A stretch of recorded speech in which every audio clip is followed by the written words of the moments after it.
வெண்முரசு. பன்னிரு படைக்களம் 39. சைத்தியத்தின் உச்சியில் நாகர்திறனின் சிற்றாலயத்தின் முகப்பில் அமைந்த வேள்விக்கூடத்தின் ஈச்சையோலை கூரையில் இருந்து ஊரே சுருண்டு எழுந்த புகை மழை பெருக்கால் கரைக்கப்பட்டு நறுமணங்களாக மாறி அங்கு சூழ்ந்திருந்த காட்டின் இலைகளின் மேல் பரவியது. வேத ஒலியைச் சூழ்ந்து மழை ஒலி பெய்தது. வேள்வி பந்தலில் சகதேவனைச் சூழ்ந்து மகதத்தின் 12 குலத்தலைவர்களும் நகரின் மூத்த குடியினரும் அமைச்சர்களும் படைத்தலைவர்களும் அமர்ந்திருந்தனர். 6 எரிகுளங்களில் 108 நாகவைதிகர் ஓநாய்த்தோல் போர்த்தி அமர்ந்து வேதமோதியபடி மரக்கரண்டியால் நெய்யை அள்ளி ஊற்றி அவியிட்டு வேள்வி இயற்றினர். வேள்வித் தலைவர் அப்பால் தாமரை பீடத்தில் அமர்ந்திருந்தார். வாசிப்பது சந்தீப்.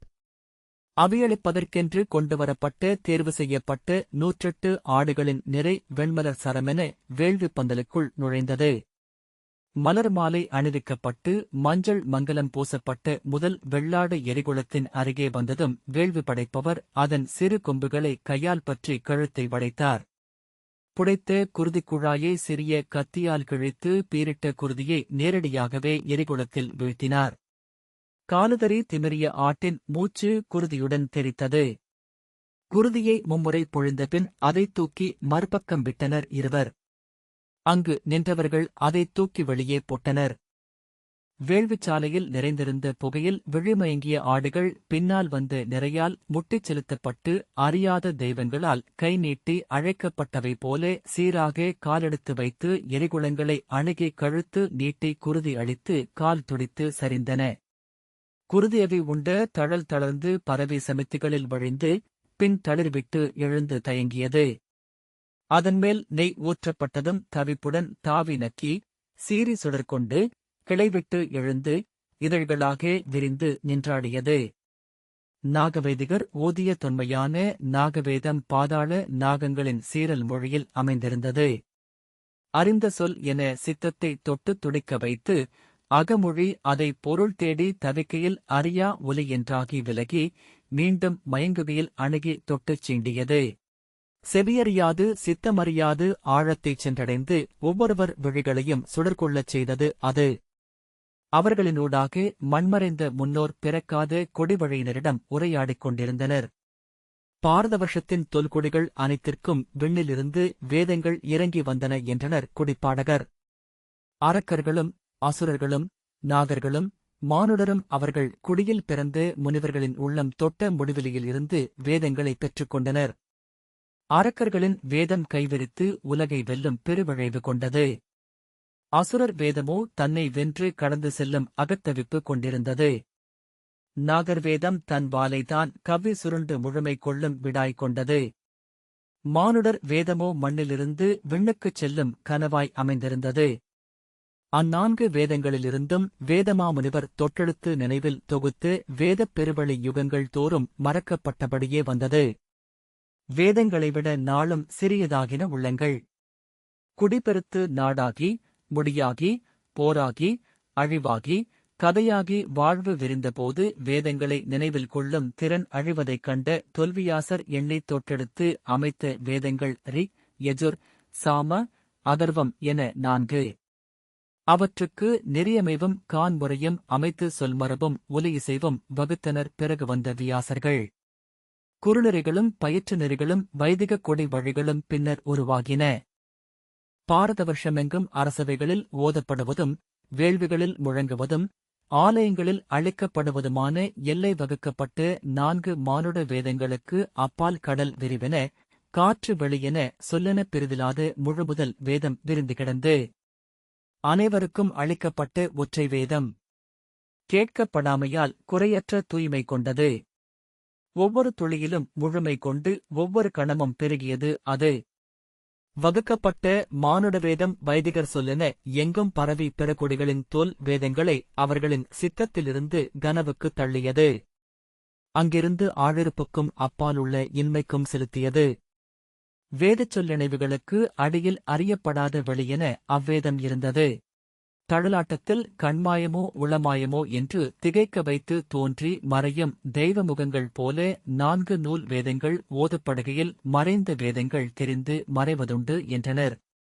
கூவும் கிள்ளைகளில் சில சொற்சாயல்களாகவும் பிள்ளை மொழியில் எழும் புதுச் சொற்களாகவும் கைப்பட்ட யாழோ காற்றுதொட்ட குழலோ உதிர்க்கும் இசைத்துளியாகவும் உணர்வெழுந்த நா அறியாது தொட்டுச் செல்லும் உதிரி வரிகளாகவும் வெறியாற்றெழும் பூசகனின் குரலில் வரும் முழற்றல்களாகவும் கனவுகளில் ஒலித்து திடுக்கிட்டு விழிக்க வைக்கும் தெய்வக் குரல்களாகவும் அந்த ஆழ்வேதங்கள் வாழ்ந்தன.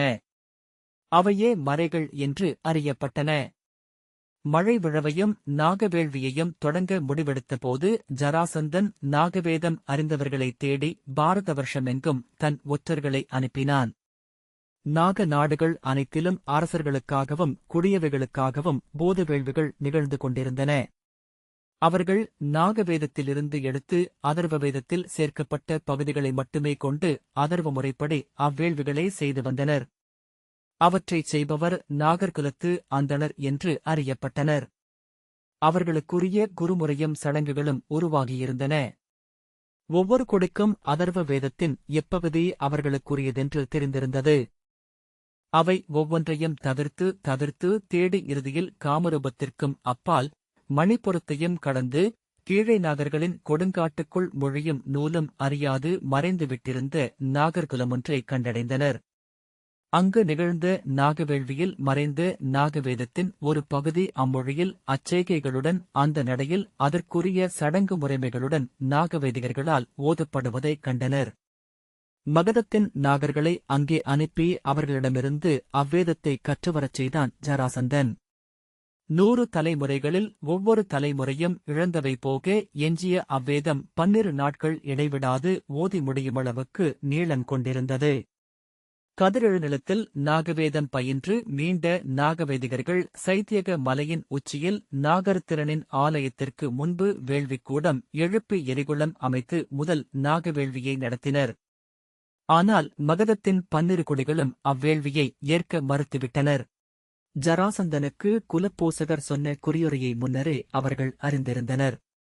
முதலில் அவ்வேள்வி நாகபோசகர் நிகழ்த்தும் வழக்கமான அதர்வவேத வேள்வி என்று எண்ணியிருந்தனர். அதை நிகழ்த்துவதை கூட நாட்டுக்கு நலம் பயப்பதல்ல என்ற பேச்சு வெளிக்கிளம்பாமல் சுழன்று வந்தது. மழை விழவுடன் முழுமையான நாகவேள்வி நிகழவிருப்பதை மகதத்தின் வைதிகர்கள் வழியாக அறிந்ததும் அவர்கள் உளக்கொதிப்படைந்தனர். வேதமென்பது ஒன்றே. பலவென பிரிந்து கொண்டிருப்பதே புடவியின் பருப்பொருளின் இயல்பு. ஒன்றென மையம் கொண்டிருப்பது அதன் சாரமென அமைந்த கரு. அது ஓங்காரம். அதன் அலகிலா முழுமையை மானுடர் அறியவியலாது. மானுடர் அறியக்கூடுவது அக்கடலின் துளி. அருகையிலேயே கலையும் ஓரம். அதில் அள்ளி அதற்கே படைக்கப்படுவதனால் படையல் எனும் பொருளில் அதை வேதம் என்றனர் முன்னோர். அறிபடுவதிலிருந்து அறியத் தருவதை நோக்கிய பயணமே வேதம். ஓங்காரத்திலிருந்து ஓங்காரம் வரையிலான பெருவெளி என அதை மொழியிலாக்கினர் என்றார் பூர்வகசிக குலத்து முதுவைதிகரான சந்திரசன்மர். இங்குள்ள புடவிப் பொருட்கள் நம் அறிவால் நமக்கென கோக்கப்பட்டவை குலத்தோரே. வேதமெனும் மையம் சிதையுமென்றால் புடவியை அறிவென ஆக்கும் தொடர்பு அழிகிறதென்றே பொருள். பொருண்மைக்கும் நுண்மைக்கும் இடையே ஒத்திசைவு அழிந்தால் இங்குள்ள ஒவ்வொன்றும் அறியப்படாததாக ஆகும். அந்தப் பானையெனும் அறிவிலிருந்து விடுபடுமென்றால் அது என்ன? இந்த மரமெனும் இயல்பை இழக்குமென்றால் அதன் கனி நஞ்சா அமுதா? வேதம் அறிவின் மைய முடிச்சு. அதை அவிழ்ப்பதென்பது நாம் நிழல்தங்கி குடியமைத்து குலம்பெருக்கி வாழும் கூரையின் மையக் குடத்தை உடைத்து நம் தலைமேல் வீழ்த்துவதேயாகும். ஆம் என்று முதுகுலத்தலைவர் மூஷிகர் சொன்னார். நாம் இங்கு எதை நம்பி வாழ்கிறோமோ அதை அழிப்பவனை அரசனென ஏற்றுக்கொண்டால் நாம் நம் மூதாதையருக்கு பழி சமைக்கிறோம். நம் மைந்தர் நிறைக்கு தீங்கை கையளிக்கிறோம். அத்தனை குடித்தலைவர்களும் அதை ஏற்றனர். சிலர் பெருமூச்சு விட்டனர். சிலர் கைகளால் ஆடைகளை நெருடினர். அழிவும் ஆக்கமும் இனி உங்கள் முடிவில் என்றபின் சந்திரசன்மர் தன்னுடன் வந்த வைதிகருடன் எழுந்து கொண்டார். இந்நகரில் நாகவேதம் எழும் என்றால் இதை உதறி நாங்கள் செல்வதைத் தவிர வேறு வழி இல்லை. முன்பு 108 தொல்குடியினர் இங்கே எரிபுகுந்த பின்னர் மழை பொய்க்காமலிருக்கும் பொருட்டு எங்களை கொண்டு வந்தார் உங்கள் அரசர். எங்கள் சொல்லில் வாழ்ந்தது உங்கள் குடி. அச்சொல்லை எங்கள் நாவுடன் எடுத்துச் செல்வோம். நாகவேதம் உங்களுக்கு மழையும் விளையும் பொன்னும் அறமும் ஆகுமென்றால் அதை நம்பி வாழுங்கள். முன்பு மகதத்தை தொல்குடி வைதிகர் கைவிட்டபோது ஜராசந்தன் வைதிகச் சடங்குகளுக்கு வரும் அந்தணர்களுக்கு 10 மடங்கு பொன் பரிசளித்தான். ஆரியவர்த்தத்தின் வைதிகர் மகதத்தை புறக்கணித்தாலும் அங்கே கிடைத்த பெரும்பொருள் நாடி தெற்கே விந்தியனுக்கு அப்பாலிருந்து சிறுகுடி வைதிகர் வந்து கொண்டிருந்தனர். மெல்ல அவர்களில் பலர் அங்கேயே தங்கினர். அவர்களின் குலங்கள் பெருகின. அன்றாட வாழ்க்கை ஒவ்வொன்றையும் இயல்பாக்குவதையே நெறியென கொண்டிருக்கிறது. கற்கள் அனைத்தையும் உருளைகளாக மாற்ற விரும்பும் நதிப்பெருக்கைப் போல. முன்பு அந்நகரில் வைதிகருக்கு இழைக்கப்பட்ட பழியை மக்கள் மறந்தனர். ஆரியவர்த்தத்தின் வைதிக குடிகள் மட்டுமே அதை நினைவில் வைத்திருந்தனர். ஒவ்வொரு நாளும் ஆரியவர்த்தத்தின் 56 நாடுகளின் பெயர்களை அவர்கள் சொல்லி ஆவியிடுகையில் மகதத்தின் பெயர் மட்டும் தவிர்க்கப்பட்டது. ஆனால் தேவர்கள் மகதத்திலேயே மண்ணிறங்குகிறார்கள் என்று ஜராசந்தனின் பொன் பெற்ற சூதர்கள் பாடினர். பிறந்து வந்து ஒருதலை முறை அச்சொல்லிலேயே வளர்ந்தது. பொருள் கொண்டு பெருகி வேதக் கல்வி பெருக்கிய மகதத்தின் சிறுகுடி வைதிகர் தங்களை மூத்த முதல் குடி என சொல்லத் தலைப்பட்டனர். தங்கள் இழிவுணர்வால் அதை 5 மடங்கு மிகைப்படுத்தினர். அதில் பாதி நம்பப்பட்டது. கௌசிகராகிய விஸ்வாமித்திரரால் உருவாக்கப்பட்டு விந்தியனுக்கு அப்பால் வேதம் பெருகும் பொருட்டு நிறுத்தப்பட்டவர்கள் தாங்கள் என்றனர். பூர்வகசிகல அந்தணர் பிறரை நிகரென கொள்ளலாகாது என்றனர். மகதம் அவர்களின் நகரென்று ஆகியது. பூர்வகசிக அந்தணர் சொல்லை மக்கள் இறையாணை என எண்ணினர். இதை நாம் ஒப்பலாகாது. நம் குழந்தைகளுக்கு நாமே நஞ்சுட்டுவதற்கு நிகர் இது என சிறுமன்றுகள் தோறும் மகதக் குடியினர் உள்ளம் குமுறினர். ஆனால் ஜராசந்தனிடம் எவர் சொல்வதென்று அவர்கள் குழம்பினர். இறுதியில் பேரன்னை ஆலயத்தில் கூடிய முழுமன்றில் மூத்த குலத்தலைவர் மூஷிகர் ஜராசந்தனின் அவையில் அதை சொல்லலாம் என்று முடிவெடுக்கப்பட்டது. முதியவரான மூஷிகர் அவன் அரக்கியின் மைந்தன். நாமறிவோம் அவன் இயல்பென்ன என்று என்றார். அவர்கள் அமைதியாக ஒருவரை ஒருவர் நோக்கினர். நான் அச்சொல்லைச் சொல்லி அங்கேயே இறக்கக்கூடும் என்றார் அவர். அதை நாம் மென்மையாக சொல்வோம். அவர் உள்ளம் குளிரும்படி சொல்வோம் என்றார் சந்திரசன்மர். அவரது வெற்றியின் பொருட்டும் அவர் மைந்தனின் வாழ்வின் பொருட்டும் பெருவேள்வி ஒன்றைச் செய்ய ஒப்புதல் கோருவோம். அவ்வேள்வி அன்றி பிற வேள்வியை இங்கே நாம் ஒப்பமாட்டோம் என்றும் அறிவிப்போம். அவை முகம் மலர்ந்து ஆம் ஆம் அதுவே நல்ல சொல் என்றது. இனிய சொல். அதுவே நல்ல படைக்கலம் என்றார் குலத்தலைவராகிய அச்சுதர். அச்சுதரும் பிறரும் துணைவரு பெரும் காணிக்கைகளுடன் குலத்தலைவர்களின் குழு ஒன்று ஜராசந்தனை காணச் சென்றது. அவையிலமர்ந்திருந்து அரசனின் முன் நிறை நின்று முகமனும் வாழ்த்தும் சொன்னபின் அனைவரும் மூஷிகரை நோக்கினர். அவர் இருண்ட முகமும் தளர்ந்த தோள்களுமாக நடைத்தடுமாற வந்து கொண்டிருந்தார். அவை புகுந்த பின்னர் அவர் சித்தப்பெருக்கு விழிகளையும் காதுகளையும் முற்றாக மறைத்துவிட்டிருந்தது. ஆனால் அமைதியை அவர் திடீரென்று கேட்டார். விழிகளை உணர்ந்தார். பதறும் கைகளை கூப்பியபடி எச்சில் விழுங்கினார். சொல்லெழாமல் உதடுகளை அசைத்தார். அத்தருணம் எத்தனை கூறிய முனை என அப்போதுதான் அவர் முழுதுணர்ந்தார்.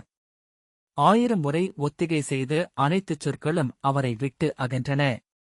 முதிய குலத்தலைவராக, கற்றறிந்த சான்றோனாக, தந்தையாக, அரசுசூழ் திறனாளனாக, எளிய குடிமகனாக அவர் நின்று நடித்து அத்தருணத்தை முற்றிலும் புதியதென உணர்ந்தார். நாங்கள் ஒருபோதும் நாகவேள்வியை ஒப்பமாட்டோம் என்றார் மூஷிகர். அச்சொற்களைக் கேட்டு அவரே திகைத்தார். யார் இதைச் சொல்வது? அரசர் குடித்தலைமையை மீறி முடிவெடுக்க உரிமை கொண்டவர் அல்ல. முறைமைகளை கைவிட்ட அரசரை எங்களால் ஏற்க முடியாது. யார் சொல்வது?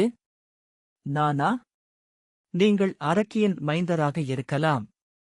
நாங்கள் மூதாதையருக்கு நீரளிக்கும் தொல்குடிகள். நிறுத்து, நிறுத்து, நிறுத்து.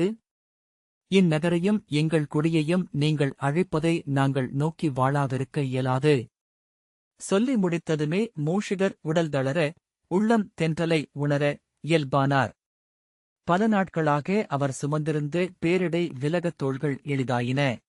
புன்னகையுடன் ஜராசந்தனின் முகத்தை நோக்கியபடி நின்றார். ஜராசந்தன் புன்னகை செய்தான். நன்று. உங்கள் நிலைப்பாட்டை அறிய முடிந்தது உவகை அளிக்கிறது என்றான். முறைமைகள் முதன்மையானவை. குடிகளை உருவாக்கி நிறுத்துபவை அவையே. அவற்றைக் காப்பதே அரசனின் கடன் என்றான். அவர்கள் ஒருவர் விழிகளை ஒருவர் நோக்கினர். ஜராசந்தன், ஆனால் அந்த முறைமைகள் இங்கே முன்னரே மீறப்பட்டுள்ளன முதியவர்களே. முன்பு இந்நகரை நான் வென்று அரசை கைப்பற்றிய போது இங்குள்ள குடித்தலைவர்கள் என்னை ஏற்கவில்லை. முறைமை மீறல் என்றனர். அவர்களை ஒருத்து அக்குடியில் இருந்து உங்களை தெரிவு செய்து குலத்தலைமையின் கோல்களை அளித்தேன். அது முதல் நெறிமீறல். அதற்கென இப்போது உங்களை தண்டிப்பதே அரசமுறை என எண்ணுகிறேன் என்றான். அவர்கள் பெருமூச்சு விட்டனர். ஒவ்வொருவரும் அத்தருணத்தில் அதிலிருந்த தவிர்க்கவியலாமையை உணர்ந்தனர். அச்சுதர், ஆம், நாங்கள் அதை உணர்கிறோம் அரசே. இளமையில் நாங்கள் கொண்ட பொருந்தா விழைவுக்காக இப்போது கழுவிலேறியாக வேண்டும். அது மட்டுமே எங்களை நிறைவு செய்யும் என்றார். 12 குடித்தலைவர்களும் அன்றே சிறைப்பிடிக்கப்பட்டனர். அவர்களின் மைந்தர்களையும் குடி வழியினரையும் சிறையில் அடைத்து நாகவேள்வி ஏற்றுக்கொள்பவர்களை குடித்தலைவர்களாக ஏற்றுக்கொள்வதாக அறிவித்தான். குலத்தலைவர்களின் மூத்த மைந்தர் எவரும் அதற்கு ஒப்பவில்லை. அவர்கள் குலத்தலைவர்களாக முன்னரே உள்ளத்தால் நடித்துக் கொண்டிருந்தனர். ஆனால் ஒவ்வொரு குலத்திலும் இளையவர் ஒருவர் அதற்கு முன்வந்தார். முன்பு அவனிடம் கோல் பெற்று குலத்தலைமை ஏற்றவர்களும் அதைத்தான் செய்தனர். அவர்கள் எப்போதும் எழுந்து வருவார்கள் என ஜராசந்தன் அறிந்திருந்தான். அவர்கள் தனித்தவர்கள். உயர்ந்தவர் விழித்தொட்டு பேச முடியா தாழ்வுணர்வு கொண்டவர்கள். இளையவரானமையால் அனைவராலும் புறக்கணிக்கப்பட்டு அச்சிறுமையை வெல்ல அகக்கனவுகளில் வீங்கி பருத்து அதை உள்கரந்தமையால் மேலும் சிறுமை கொண்டவர்கள் அவர்கள்.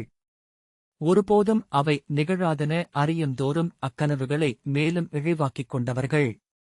அவ்வாய்ப்பு அவர்களுக்கு அக்கற்பனைகள் அனைத்தும் நனவாகும் ஒரு இறையாணை என்றே தோன்றியது. தங்கள் பகற்கனவுகளில் தாங்கள் எடுத்த பேருருவத்தை ஊழ் ஒப்புகிறதென்றே அதை உணர்ந்தனர். தங்கள் மூத்தாரை மறுதலித்து கோல் கொண்ட சில நாட்களிலேயே அவர்கள் தாங்கள் அப்பேருருவே என நம்பத் தலைப்பட்டனர்.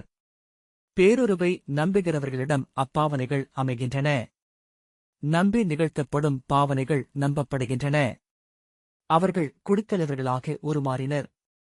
அவர்களை தகைமைசார் குடித்தலைவர்கள் என குடிகளும் நம்பினர். தங்கள் புறநிமிர்வாலும் அதை ஐயுற்றுத் அகக்குனிவாலும் அவர்கள் குடிகளுக்கு நன்மைகளை செய்தனர்.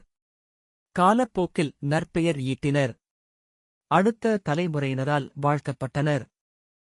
புதிய குடித்தலைவர்களின் ஒப்புதலோடு முதல் நாகவேள்வி சைத்தியக மலையில் நடைபெற்றது. மகதத்தின் குடிமக்கள் அவ்வேள்வி அன்று நிகழ்வதை அறிந்திருந்தனர். சைத்தியக மலைக்குள் செல்லவோ வேள்வியை பார்க்கவோ எவருக்கும் ஒப்புதல் இருக்கவில்லை. கண்களால் பார்க்கப்படாத ஒன்றை நினைவில் நெடுநாள் நிறுத்திக் கொள்ள மக்களால் இயல்வதில்லை. அவை வெறும் கற்பனைகளென ஆகி பிற கற்பனைகளுடன் கலந்து கதைகளாகி அகன்று செல்லும்.